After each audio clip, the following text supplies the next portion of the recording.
point de presse de l'Union pour la République, département du Komo-Kango, à son siège du PK9, ce jour 1er octobre 2025. Mesdames et messieurs de la presse, mesdames et messieurs, honorables invités en vos rangs, grades, qualités. Le scrutin du 27 septembre 2025, qui vient de connaître son épilogue il y a quelques jours, comme nous le savons tous, était déjà entaché de plusieurs irrégularités décriées par la majorité des acteurs politiques. Malheureusement, la dénonciation de celle-ci n'avait pas trouvé d'écho favorable auprès des institutions dirigeantes.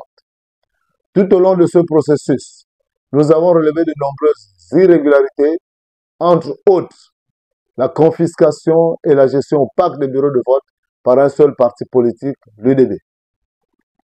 Ces éléments ont de facto entraîné la violation flagrante des articles 75, 117, 118 et 155 du Code électoral et des principes démocratiques.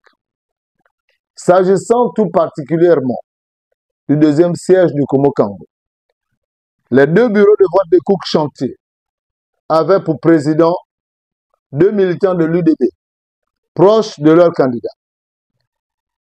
L'intervention du candidat UPR auprès de la présidente de la commission électorale avait pour conséquence la permutation de ces deux derniers vers d'autres bureaux.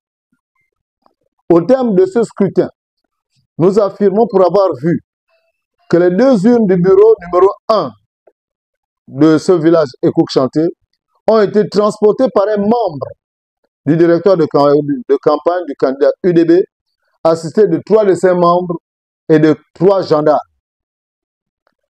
À Oyan 4, le bureau de vote avait été composé des membres d'une même famille, tous proches du candidat UDP, à l'exception d'un des vice-présidents. À Rungula, la loi indique que le secrétaire du bureau doit être pris parmi les premiers électeurs. Or, il se trouve que le président du bureau a choisi un membre de sa délégation qui n'y réside pas et donc qui n'est pas électrice. À Oubélé 2, le président a refusé catégoriquement de donner les procès-verbaux aux représentants des candidats. Au bureau de vote de Mela, parce que là il s'agit du 3e siège, les deux vice-présidents nommés sont toutes deux filles du candidat UDB, proclamé vainqueur à l'élection. Au bureau de Mbelalen, le président est le neveu du candidat UDB, proclamé élu. Sa vice-présidente est l'épouse légitime du président du bureau, qui lui est neveu du candidat élu. Compte tenu de ce qui précède au 3e siège, nous demandons l'annulation pure et simple des bureaux de vote de Mela et Mbelalen. À Ayemaoula Chantier, le président a refusé catégoriquement l'accès du représentant du candidat UPR au motif que l'accréditation délivrée par la présidente de la commission n'était pas valable pour lui. Au premier siège, le bureau de vote d'Assin, Madame Marie-France Mitsibandeke a voté sur la base d'une liste additive emmenée par un membre de l'UDB en la personne de M. Urbain Nzamba. Au bureau de Nzong, aucun procès verbal n'a été établi au prétexte qu'il se faisait tard.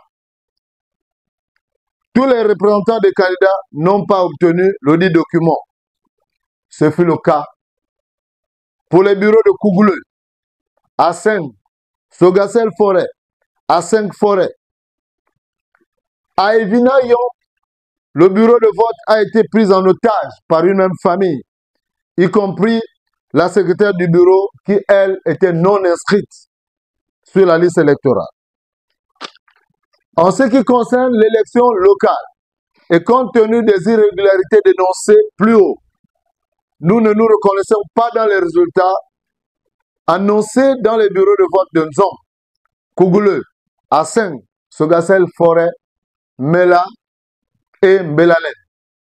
Par conséquent, nous demandons l'annulation pure et simple de ces bureaux.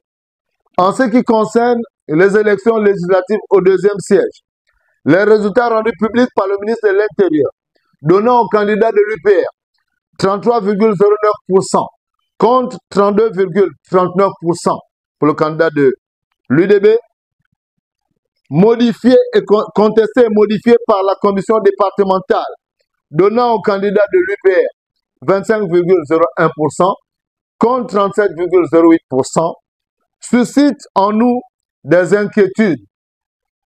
Nous souhaitons que de telles contradictions ne se reproduisent plus au deuxième tour.